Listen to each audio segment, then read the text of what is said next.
La Bretagne, telle que nous la connaissons aujourd'hui, est le fruit de milliards d'années d'évolution géologique.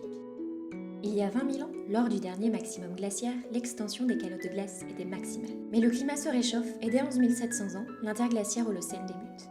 L'élévation des températures moyennes entraînera alors la remontée du niveau des océans, ce qui façonnera progressivement le littoral breton. Mais l'Holocène est également connu pour soutenir l'évolution des sociétés humaines, dont le néolithique marque le tournant. Ce mouvement culturel, marqué par le développement de l'agriculture, se propage en Bretagne autour de 7000 ans avant aujourd'hui.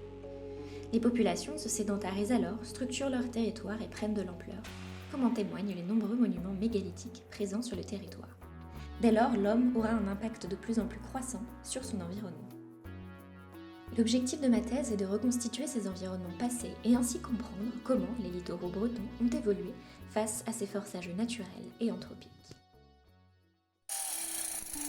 La première étape d'une étude paléenvironnementale est le carottage, qui consiste à extraire des sédiments sur plusieurs mètres de profondeur afin de remonter dans le temps.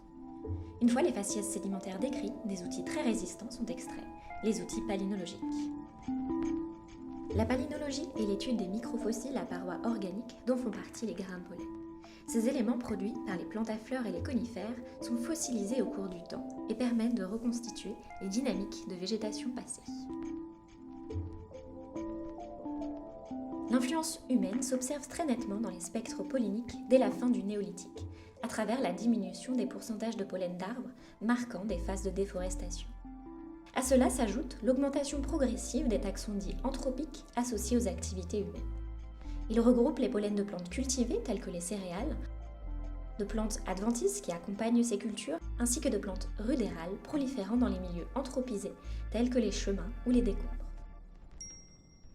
Afin de mieux comprendre les dynamiques littorales, des bioindicateurs marins sont également étudiés. Il s'agit des kystes de dinoflagellés, forme de résistance produits par des organismes planctoniques, ou encore les foraminifères, organismes unicellulaires benthiques. Ces indicateurs permettent de retracer les dynamiques hydrologiques passées.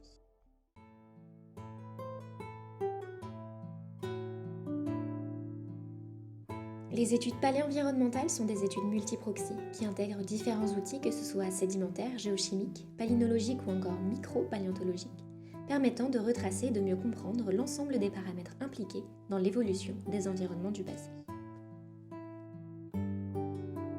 Face à un littoral breton en perpétuelle mutation, comprendre ces dynamiques environnementales passées nous permettra de mieux appréhender les trajectoires futures.